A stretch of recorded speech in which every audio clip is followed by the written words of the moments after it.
Welcome back on Tennis Channel Live. Steve Weissman, Jim Courier, and the newest member of the Tennis Channel family, Nick Monroe. And Jim, you know how he's a member of the team because he's got the awesome sock game. I'm just trying to catch up with this team. That's all I'm trying to do. I guess I'm not a member of this team. I got the plain ones. Welcome, Nick. It's great to have you on board. Thanks, Jim. Appreciate it. Happy to be here. All right. Got the palm trees there. I love that. Yeah, just change it up. I mean, we're happy. We're in some nice LA weather, so here we are. There you go. Yeah. All right. Well, Nick was in the bubble in New York. That's where Denis Shapovalov became the first Canadian to get to the quarterfinals of the U.S. Open.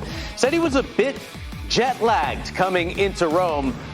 He didn't struggle at all with Guido Pella. Yeah, well, it sure didn't look like it. As you see that jumping backhand there, I mean, he hasn't been on the clay for about 16 months, and he was 2-5 on the clay last year in 2019, but he showed some great athleticism, some great flashy shots. I mean, even his competitors, we always in awe watching Denis Shapovalov play, and his coach, Michael Youzhny, they've been working on his game and working on him hitting the bigger targets.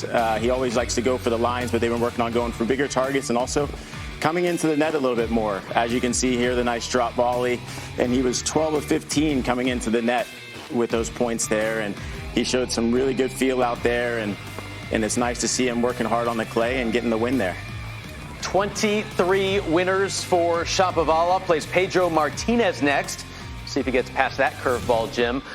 He only has been to the second round at Roland Garros. Best result there. How does his game, the young Canadian, translate on this surface? Look, I think if his movement feels right, if he's feeling comfortable getting around the court, he has the firepower and he has the spin to really bother people because he can get the angles into play off of both wings, the forehand and the backhand side. And we know he's got the shot making. I love what Nick's talking about with Mikhail Youzhny trying to just give him some better percentage play. I mean, because one of the things with Shapo, he can get a little loose sometimes. He can beat himself sometimes. If his bad days can become just decent days, he can win a lot of matches that he's been beating himself in. Absolutely. I mean, he's got such an amazing game. And as I said, as competitors, we love watching him play. And he's got that big lefty serve, wide serve on the ad side, and he can hit all the spots. And again, with Michael Youzhny is really helping him kind of bring everything in, some bigger targets on the shots. And it's really fun to watch him play. So we'll see some big things. Got to the quarterfinals in doubles at the U.S. Open as well. The last guy to do that, singles and doubles, Mikhail Youzhny. There you go. You can see how it's already starting to work. Go. As we enter the social net here on TC Live, we begin with a tweet from the legendary coach, your old coach, Jim, Nick Bollettieri, showing some love to Sasha Zverev and Dominic Thiem.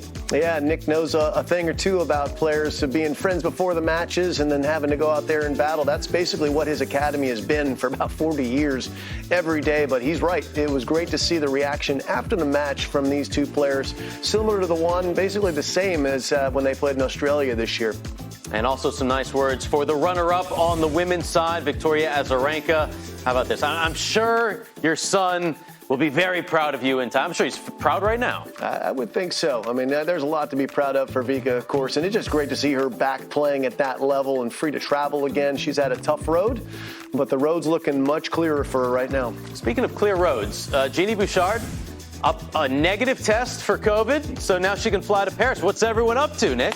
Hey, I think it's players also. They're getting COVID tested every 4 days there in Rome, and I think we're just masking up and trying to get ready for every next event that's on the schedule. What's the stress level like as a player when you're waiting to get that test back?